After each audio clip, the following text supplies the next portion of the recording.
can rely on.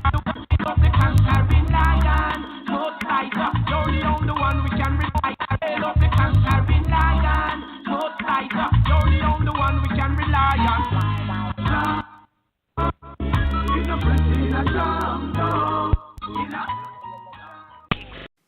All right, and this evening, a very special evening yet indeed, just one day past the blood moon or the lunar eclipse, the first, at least from what we have expected and been told by certain specialists and many other media news outlets. But as always, Johannes Manuel here, Lidj Yefdeyah, and again, welcome to this edition of Rastafari on the Brink.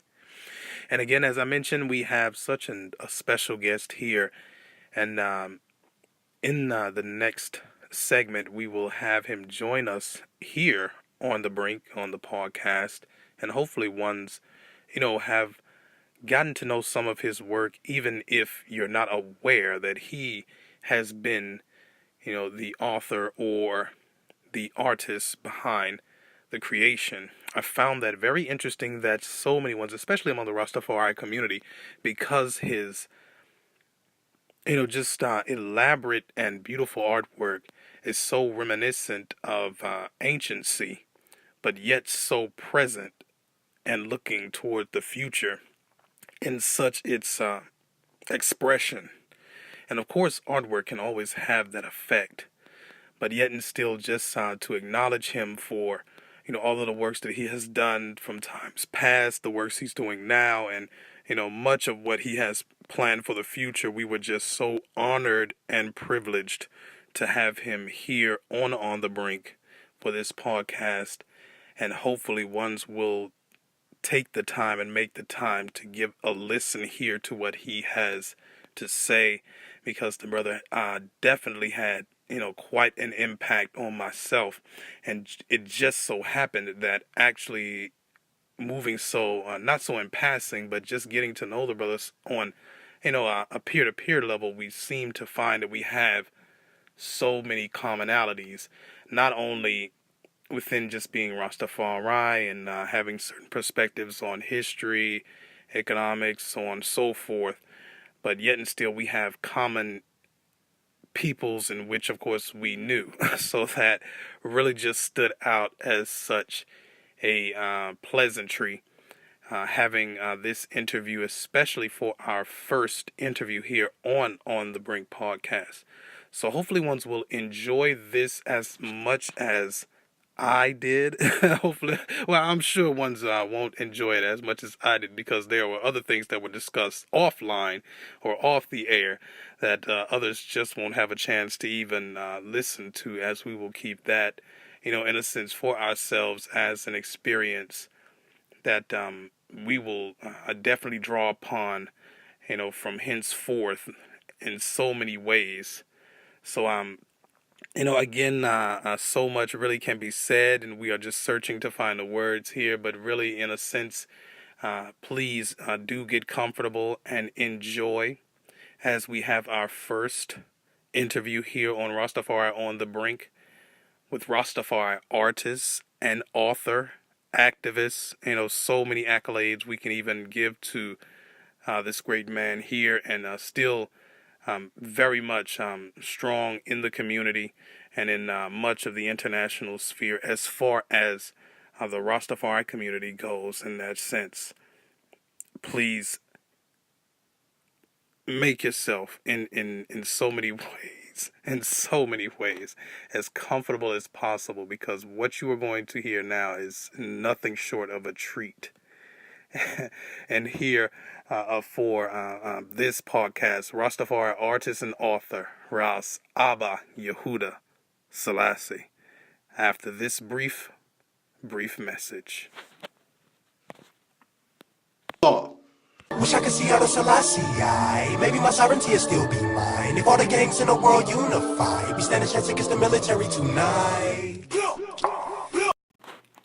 And fools, we have indeed our brethren, indeed truly beloved brethren, Abba Yahudah Sellassie, and so many great words we had here just on a good reasoning here behind the scenes. But this portion, of course, will be recorded for those to hear, and we will pass along the message. So, as always, another greetings again to our brethren, Abba Yahudah Sellassie. Greetings, my brother. Blessed love, beloved. Give thanks for the opportunity. As always, yes, sir. So, for many of those who don't actually know about the eye or the eye's works, ever so thankful again for the eye making the time to come forward here, and of course, reason with I and I on so many things. Please, just let the people know just a few things about the eye. Well, I was born in Jamaica, came to the United States in like 1981, and on the East Coast.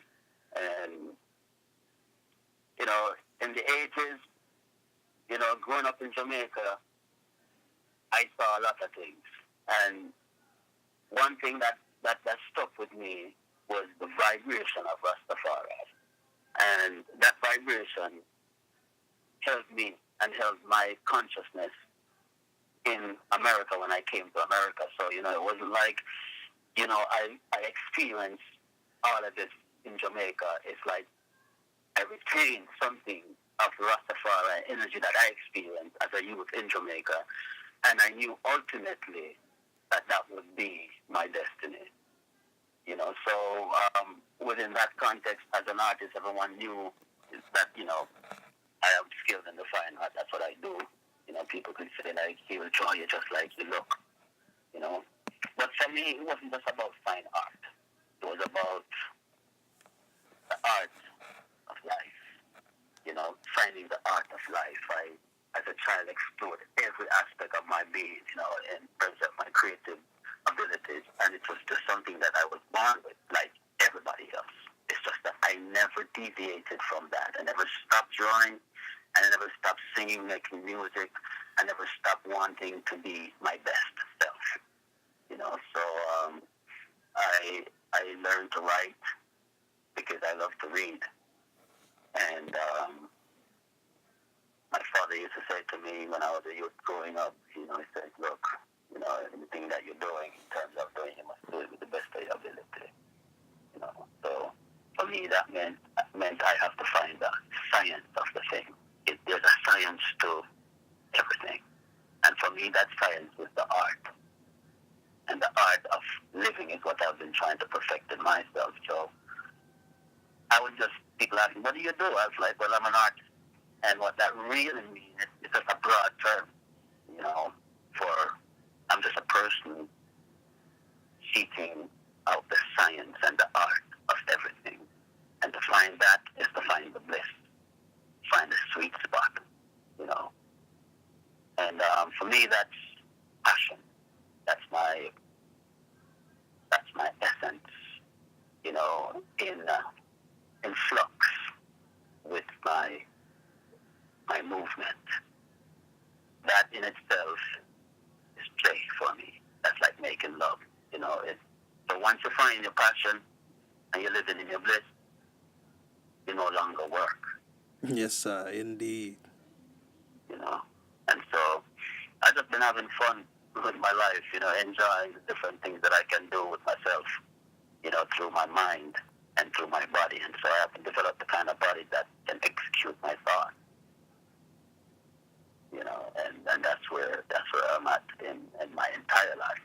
It's just, I have these thoughts, everything that I think I can map out.